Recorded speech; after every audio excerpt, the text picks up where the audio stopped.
당신들이 나를 이곳에 팔았다고 해서 근심하지 마소서. 한탄하지 마소서. 하나님이 생명을 구원하시려고 나를 당신들보다 먼저 보내셨나이다. 이 땅에 2년 동안 흉년이 들었으나 아직 5년은 밭갈이도 못하고 추수도 못할지라. 하나님이 큰 구원으로 당신들의 생명을 보존하고 당신들의 후손을 세상에 두시려고 나를 당신들보다 먼저 보내셨나니, 그런즉 나를 이리로 보낸 이는 당신들이 아니요 하나님이시라.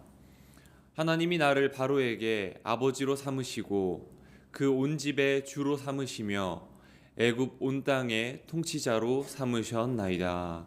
아멘. 서신서의 말씀은 고린도전서 15장 45절에서 50절까지 말씀입니다. 기록된 바 첫사람 아담은 생령이 되었다함과 같이 마지막 아담은 살려주는 영이 되었나니, 그러나 먼저는 신령한 사람이 아니요 육의 사람이요 그 다음에 신령한 사람이니라.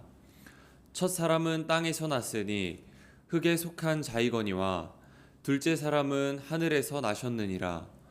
무릇 흙에 속한 자들은 저 흙에 속한 자와 같고 무릇 하늘에 속한 자들은 저 하늘에 속한 이와 같으니, 우리가 흙에 속한 자의 형상을 입은 것 같이 또한 하늘에 속한 이의 형상을 입으리라. 형제들아, 내가 이것을 말하노니 혈과 육은 하나님 나라를 이어받을 수 없고 또한 썩는 것은 썩지 아니하는 것을 유업으로 받지 못하느니라. 아멘. 복음서의 말씀은 누가복음 6장 27절에서 31절입니다. 그러나 너희 듣는 자에게 내가 이르노니 너희 원수를 사랑하며 너희를 미워하는 자를 선대하며 너희를 저주하는 자를 위하여 축복하며 너희를 모욕하는 자를 위하여 기도하라. 너의 입뺨을 치는 자에게 저 뺨도 돌려대며 네 겉옷을 빼앗는 자에게 속옷도 거절하지 말라. 네게 구하려는 자에게 주며 네 것을 가져가는 자에게 다시 달라 하지 말며 남에게 대접을 받고자 하는 대로 너희도 남을 대접하라. 아멘. 주님의 말씀입니다. 오늘이 이제 교회력으로 주현 후 7번째 주일입니다. 24절기 생태력으로는 우수를 지난주에 지나왔죠. 그런데 이렇게 봄이 깊어가는데 지난주에는 하루 걸러 날씨가 영하를 밑돌기도 해서 봄인가 싶으면 또 아니고 그런 시간들을 보냈습니다. 그런데 어찌됐건 우리가 눈치채지 못할 정도로 봄은 스스로를 익혀가고 있습니다. 우수 뒤에 얼음같이라는 말이 있습니다. 꼬일 대로 꼬인 매듭들이 우수를 기점으로 눈이 녹듯이 얼음이 녹듯이 서리가 녹듯이 풀리기를 바라는 그런 마음의 표현인데, 우리 사회 곳곳에 있는 감정의 매듭들, 또 사람과 사람 사이에서 악화된 감정의 매듭들이 우수 뒤에 얼음같이 풀리면 좋겠다, 이런 생각을 합니다. 어쩌면 겨우내 꽁꽁 얼어있는 강물보다 한번 얼어붙으면 더 녹이기 쉬운 것이 사람의 마음인 것 같습니다. 사회적 동물이면서 동시에 감정을 가진 동물이기도 한 사람이기 때문에 사람 속에, 사회 속에 섞여 살면서 사람들과 이런저런 감정의 부딪힘을 겪게 되는데, 그 과정에서 사랑과 연대의 감정도 생겨나지만 섭섭함과 분노의 감정도 우리 가슴에 갖게 됩니다. 오늘 성경 말씀들은 우리 가슴에 쌓인 이런 다양한 감정들을 어떻게 처리해야 될 것이냐, 내게 분노의 감정이 쌓일 때 내가 상처받은 이 감정들을 어떤 기준으로 처리할 것이냐를 보여줍니다. 복음서에서 예수님은 너희 원수를 사랑하며 너희를 미워하는 자를 선대하라 이렇게 말씀하세요. 예수님께서 말씀하셨기 때문에 원수를 사랑하고 선대하는 것은 하나님의 자녀들이 살아가는 마땅한 자세이고 하나님을 신앙하는 내 믿음의 바로미터이고 더 나아가서 내가 용서해야 할 어떤 사람과 하나님과의 관계를 재설정해 주는 선교적 행위이기도 합니다. 오늘 그 모범을 우리가 구약 성경에서 보게 됩니다. 자기들이 애굽 상단에 팔아버린 동생을 알아보고 형들이 두려움에 휩싸여 있을 때 그때 요셉이 형들에게 한 말을 보면서 저 사람은 정말 하나님의 사람이다 이런 생각을 갖게 됩니다. 하나님이 생명을 구원하시려고 나를 당신들보다 먼저 보낸 겁니다. 형들이 자신에게 저지른 거의 살인죄에 맞먹는 그 비정한 사건을 하나님의 선하신 뜻 안에서 받아들이는 그 요셉의 신앙의 헤아림은 요셉 자신과 하나님과의 관계가 바로 선 지표이기도 하고 또 형들마저도 하나님과의 바른 관계를 회복시켜주는 그런 선교적 사건이기도 했습니다. 오늘 서신서의 말씀에서 사도 바울은 흙에 속한 자와 하늘에 속한 자를 구분합니다. 첫사람 아담은 끝까지 자기 의지, 자기 욕망을 포기하지 않습니다. 그럼으로써 그냥 흙으로 지음받은 사람으로 살고 말아요. 그러나 마지막 아담이신 예수님은 하늘에서 나셔서 자기 의지를, 자기 고집을 포기하심으로써 영원히 하늘에 속한 분이 되셨다. 이게 사도 바울의 고백입니다. 우리가 이웃과 형제를 대하는 감정과 태도에 있어서도 내 의지를 포기하고 하나님의 뜻을 따르느냐의 여부는 내가 흙에 속한 자의 형상으로 그냥 살아버리느냐 아니면 나를 극복하고 하늘에 속한 자의 형상을 입고 살아가느냐를 가르는 중대한 분기점이 될 수 있습니다. 오늘 복음서의 말씀을 먼저 보겠습니다. 누가복음 6장 27절과 28절입니다. 그러나 너희 듣는 자에게 내가 이르노니 너희 원수를 사랑하며 너희를 미워하는 자를 선대하며 너희를 저주하는 자를 위하여 축복하며 너희를 모욕하는 자를 위하여 기도하라. 마태복음의 산상수훈과 병행을 이루는 말씀입니다. 예수님께서 제자들을 향해서 하나님 나라 윤리를 가르쳐주는 교훈이고 동시에 그리스도를 영접하지 않은 세속인들을 하나님 나라로 초대하는 가르침이라고 볼 수 있겠습니다. 예수님께서 이 말씀을 하신 의도를 사도 바울은 로마서 12장에서 잘 풀어놨습니다. 너희를 박해하는 자를 축복하라. 축복하고 저주하지 말라. 즐거워하는 자들과 함께 즐거워하고 우는 자들과 함께 울라. 서로 마음을 같이 하며 높은 데 마음을 두지 말고 도리어 낮은 데 처하며 스스로 지혜 있는 채 하지 말라. 아무에게도 악을 악으로 갚지 말고 모든 사람 앞에서 선한 일을 도모하라. 할 수 있거든 너희로서는 모든 사람과 더불어 화목하라. 내 사랑하는 자들아, 너희가 친히 원수를 갚지 말고 하나님의 진노하심에 맡기라. 기록되었을 때 원수 갚는 것이 내게 있으니 내가 갚으리라고 주께서 말씀하시니라. 내 원수가 줄이거든 먹이고 목마르거든 마시게 하라. 그리함으로 네가 숯불을 그 머리에 쌓아 놓으리라. 악에게 지지 말고 선으로 악을 이기라. 오늘 복음서에서 예수님께서 하신 말씀을 사도 바울의 표현으로 다시 고백을 한 겁니다. 우리는 그렇기 때문에 이 말씀에 순종하지 않을 수 없습니다. 그런데 순종하고 싶어도 쉽지 않다. 그게 우리의 고민입니다. 누가의 설명에 따르면 원수는 나를 미워하는 자이고 나를 저주하는 자이고 나를 모욕하는 자입니다. 사랑하기에는 너무 버거운 존재입니다.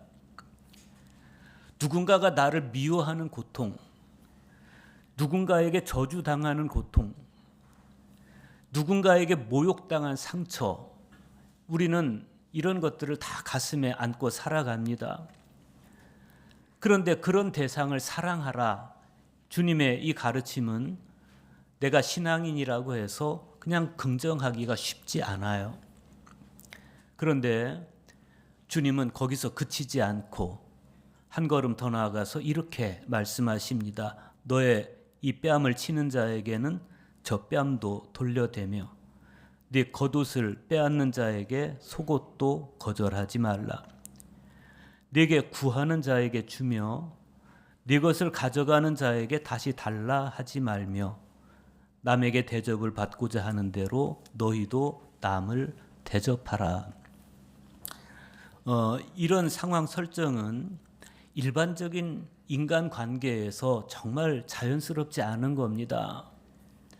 오히려 불의의 공격을 당할 때는 분노와 보복으로 반응하는 것이 훨씬 자연스럽습니다.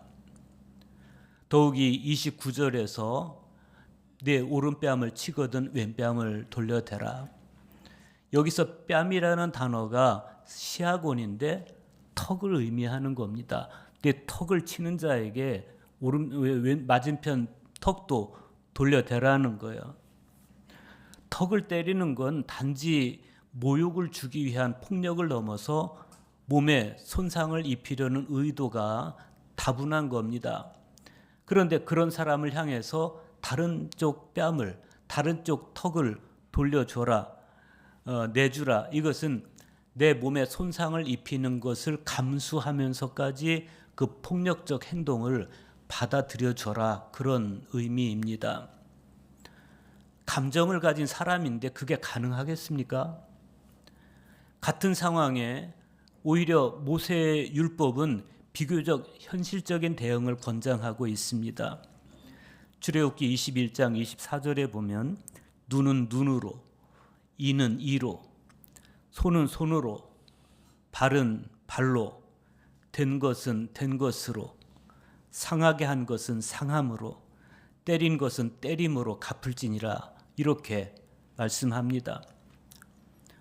이 율법은, 모세의 율법은 부당하고 과한 방법을 방지하면서도, 그런 보복을 방지하면서도 합당한 처벌을 허락하고 있다. 그런 의미에서 오히려 제게는 심정적으로 훨씬 합리적인 대안으로 받아들여집니다. 그런데 시리아의 성 에프렘은 이렇게 말합니다.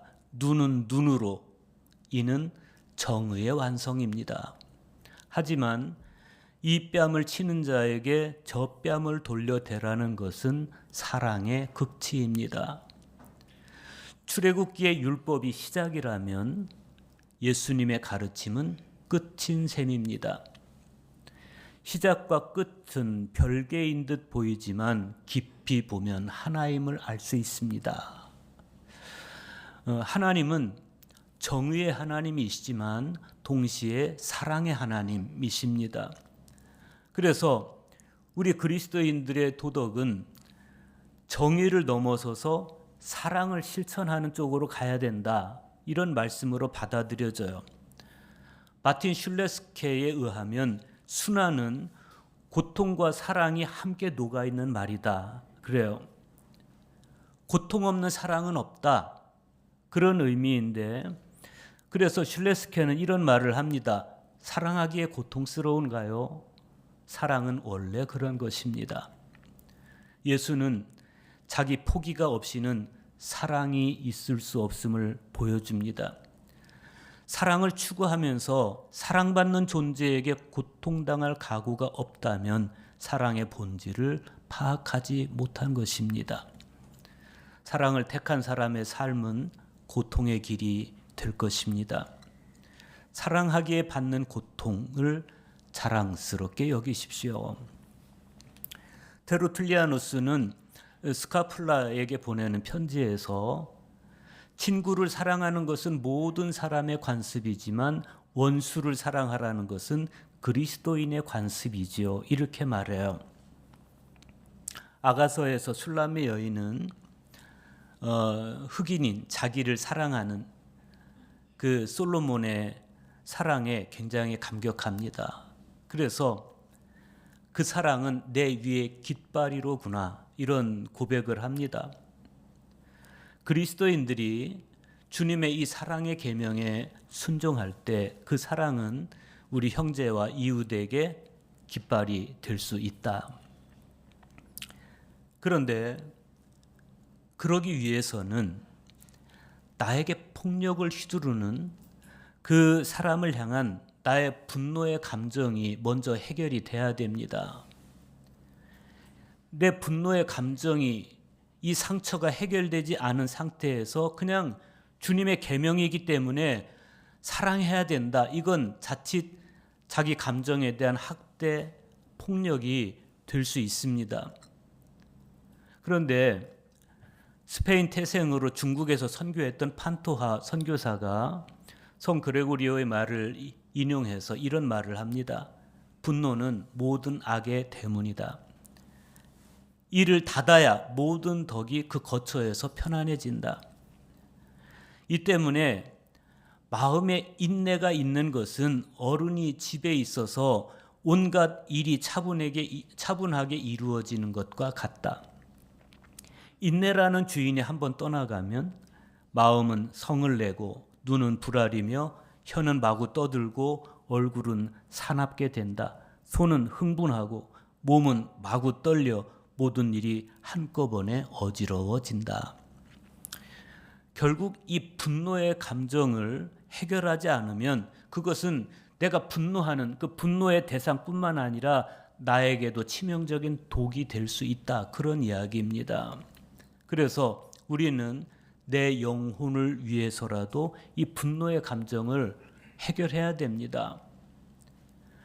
그럼으로써 나 자신을 아낄 뿐만 아니라 원수를 사랑하고 선대하는 것, 그것은 하나님의 자녀들이 살아가는 마땅한 삶의 자세이고 하나님을 신앙하는 내 믿음의 바로미터이고 더 나아가서 내가 용서해야 할 사람과 하나님과의 관계를 재설정해 주는 선교적 사건, 선교적 행위가 된다는 겁니다. 그러기 위해서는 인내가 나의 내면에서 어른 역할을 해줘야 된다는 거예요. 그럼으로써 내 마음이 차분함을 회복하고 마침내 내가 용서한 사람이 나와 더불어 하나님과 바른 관계를 맺을 때 내 용서의 목적이 달성이 된다는 겁니다. 오늘 구약 성경에 보면 그런 사람이 등장합니다. 어린 시절 형들의 미움을 사서 무정하게 버림당하고 애굽으로 가던 이스마엘 상단에 은 20세겔에 팔려서 기막힌 세월을 살았던 요셉의 이야기입니다. 이후로 애굽에서 살아낸 이 요셉의 삶의 서사는 모든 사람들의 마음을 먹먹하게 합니다. 39장에서 요셉은 노예시장으로 끌려가서 보디발이라는 사람에게 팔립니다. 40장에서는 팔려간 사람의 여주인에게 누명을 씁니다. 감옥에 갇혀요. 그렇게 2년간의 감옥 생활을 하다가 요셉이 예언을 하게 됩니다. 이집트에 불어올 7년간의 풍년, 그리고 그 뒤에 찾아올 7년간의 흉년을 예언합니다. 그리고 그게 계기가 되어서 애굽 총리의 자리에 오르게 되고, 당시에 헬리오폴리스 제사장이던 보디베라의 딸 아스낫과 결혼을 하게 됩니다. 그런데 7년간의 흉년이 고대 근동 전체로 퍼져나갑니다. 그러자 가나안에 있던 야곱과 그 아들들도 이제 더 이상 가만히 있을 수 없게 됐습니다. 그래서 곡식을 사기 위해서 애굽으로 오는데 요셉의 형들이 곡식을 사기 위해서 자기 앞에 온 거예요. 마침내 자기 앞에 엎드려 있는 이 형들을 보는 요셉의 마음이 편하지 않습니다. 그래도 요셉은 모르는 체하고 형들을 대합니다. 형들의 얼굴을 보면서 그 어렸을 적에 받았던 상처와 분노가 계속 솟구쳐 올라옵니다. 이집트 왕자라는 애니메이션 영화를 보면 요셉이 형들과 대화하다가 가서 울고 와서 다시 대화하고 이 장면을 반복합니다. 얼마나 상처가 깊고 분노가 깊었으면 그런 자신의 감정을 처리하지 못하는 모습을 보여주겠어요. 낯선 듯이 보란 듯이 낯선 땅에서 살아남았고 당대 최강대국인 이집트의 권력자가 됐지만, 그러나 어려서 입은 가슴의 상처는 지워지지 않고 그 상처를 준 형들이 앞에 와서 있을 때 다시 분노가, 상처가 되살아납니다. 아물지 않은 거예요. 그런데 우리는 이때 이 요셉이 자기 가슴의 이 분노와 상처를 어떻게 다스리는지, 그리고 자기를 잔인하게 팔아넘긴 이 형들을 어떻게 상대하는지를 볼 필요가 있어요. 요셉은 형들을 무작정 용서하지 않습니다. 형들이 진정으로 회개했는지 관찰합니다. 형들과 배다른 동생인 베냐민을 위기에 빠뜨려서 형들이 그 베냐민을 구하려고 애를 쓰는지 안 쓰는지를 시험해 봅니다. 그리고 그 과정에서 형들끼리 나누는 대화를 통해서 지금 저 사람들이 보여주는 태도가 정말 회개한 마음에서 우러난 태도인지 그것을 가늠해 봐요. 회개가 전제되지 않은 용서는 싸구려 용서입니다. 그런 용서는 성립되면 안 됩니다. 회개가 전제되지 않은 용서는 하나님의 공의를 해칩니다. 뿐만 아니라 용서받은 사람에게도 독이 될 수 있습니다. 여기서 요셉은 형들과의 갈등을 감정으로 풀지 않습니다. 본능대로 풀지 않습니다. 오히려 냉철한 이성으로 차분하게 풀어가는 요셉의 모습이 인상적입니다.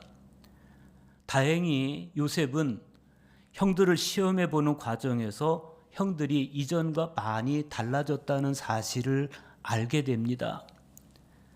형들 중에 유다는 자기 앞에 요셉을 아직 알아보지 못한 상태에서 과거 요셉을 팔아넘겼던 그 일에 대해서 그때 그 일은 범죄였다고, 그 범죄로 인해서 지금 우리가 이 어려움을 당하고 있다고 후회합니다. 회개한 거예요. 자신과 배다른 형제인 막내 베냐민을 애굽 땅에 억류해 두고 그냥 당신들만 돌아가십시오. 그렇게 요셉이 말했을 때 형 유다는 요셉 앞에서 눈물겨운 탄원을 하면서 차라리 내가 저 베냐민 대신 여기 남겠다고 말합니다. 옛날에 자기를 무정하게 애굽 상단에 팔아넘기던 잔인한 형들의 모습이 아니었습니다.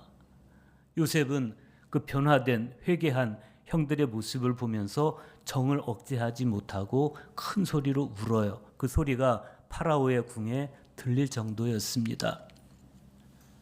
이때 요셉의 울음은 형들의 회개한 모습, 변화된 모습을 보면서 가슴에 쌓인 상처들이 다 흘러내린, 다 아무른 그런 치유된 울음이었습니다. 그로 인해서 요셉은 형들을 용서할 수 있게 되는데, 정작 요셉이 형들을 용서할 수 있었던 힘은 보다 근본적인 것에 있었습니다. 창세기 45장 5절 보십시오.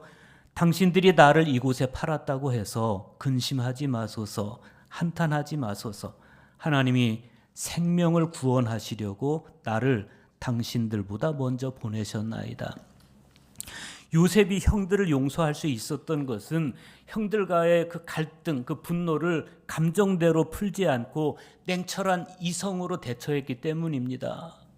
그런데 그보다 더 결정적인 용서의 힘이 있습니다. 그것은 하나님의 뜻과 섭리를 헤아린 신앙에서 우러난 것이었습니다. 요셉은 하나님께서 자기 생명뿐만 아니라 아버지의 생명, 형들의 생명, 그리고 동생의 생명까지 돌보셨다는 사실을 깨닫게 됩니다.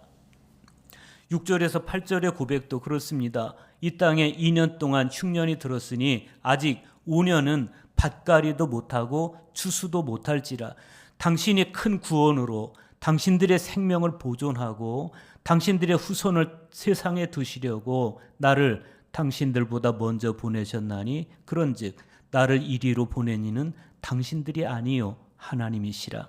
하나님이 나를 바로에게 아버지로 삼으시고 그 온 집의 주로 삼으시며 애굽 온 땅의 통치자로 삼으셨나이다. 이 요셉과 같은 신앙의 안목이 설 때 우리 역시도 상처와 분노에 빠져들지 않을 수 있고 복수하는 일에 몰두하지 않을 수 있습니다. 하나님의 마음을 헤아리지 못하면 애초부터 용서도 불완전하지만 용서를 통한 나와 하나님과의 관계, 그리고 형제와 하나님과의 관계도 새로워질 수 없습니다. 우리가 지난주 서신서의 말씀에서 사도 바울이 우리의 믿음을 이렇게 진단해 주는 걸 봤습니다. 만일 그리스도 안에서 우리가 바라는 것이 다만 이 세상의 삶뿐이면 모든 사람 가운데 우리가 더욱 불쌍한 자이리라. 사도 바울에 따르면 바라는 것이 다만 이 세상의 삶뿐인 그런 삶은 비단 교회 밖에 있는 사람들만 아니라는 거예요. 신앙인도 그럴 수 있다는 거예요.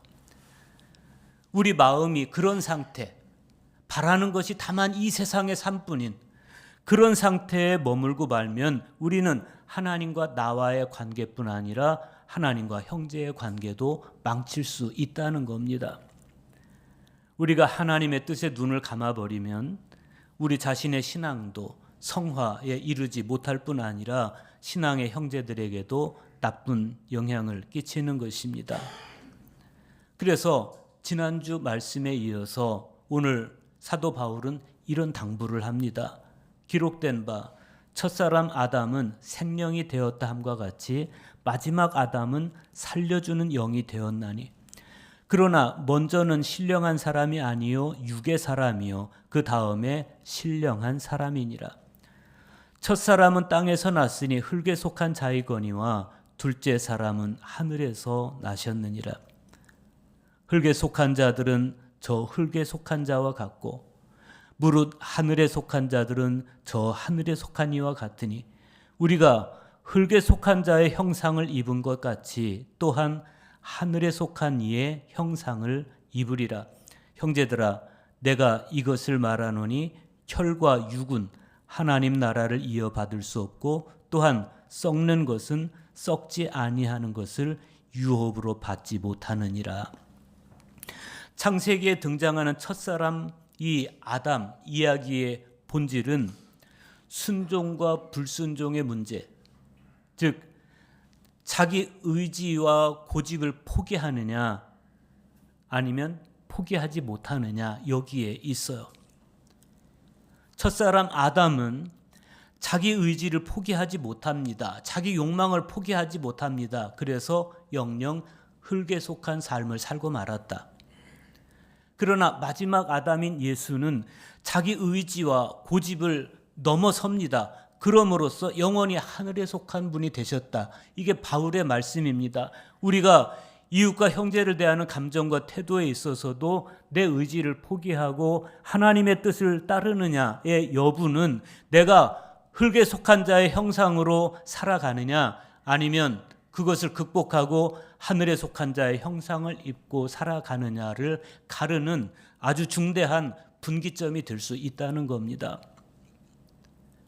끝내 자기 의지와 고집을 포기하지 못하고 분노의 감정 그대로 형제를 대하고 말면 우리는 여전히 흙에 속한 자로 살 수밖에 없는 것이고 하나님 나라를 유업으로 받을 수 없다. 그러나 자기 의지와 자기 고집을 포기하고 하나님의 뜻을 헤아려서 형제를 대할 수 있다면 우리는 하늘에 속한 자로서 하나님의 유업을 받을 수 있다. 바울의 말씀입니다. 바울에 따르면 그것이 부활에 속한 삶이다. 내 의지와 욕망을 극복하고 하늘의 뜻을 따라 살아가는 삶, 이게 부활의 삶이라는 거예요. 부활이 뭡니까? 흙에 속한 나를 심고 하늘에 속한 나로 사는 겁니다. 썩을 나를 심고 썩지 아니할 나로 사는 것이고 욕된 나를 심고 영광스러운 나로 사는 것이고 약한 나를 심어서 강한 나로 사는 거예요. 다르게 말하면 흙에 속한 나를 죽여서 하늘에 속한 나로 사는 것이고 썩을 나를 죽여서 썩지 아니할 나로 사는 것이고 욕된 나를 심어서 영광스러운 나를 사는 것이고 약한 나를 심어서 죽여서 강한 나로 사는 거예요. 바울은 이렇게 말씀합니다. 육의 몸이 있은즉 영의 몸도 있느니라. 우리는 어떤 존재입니까? 우리는 육의 몸으로 사는 존재입니까? 영의 몸으로 사는 존재입니까? 흙에 속한 자로 사는 존재입니까? 하늘에 속한 자로 사는 존재입니까? 우수 뒤에 얼음같이 육에 속한 삶이 녹아내리고 봄날 풀꽃처럼 이제 새로이 돋아난 영의 몸으로 하늘에 속한 삶으로 그리스도인다운 삶을 살아가는 저와 여러분 될 수 있기를 간절히 축복합니다.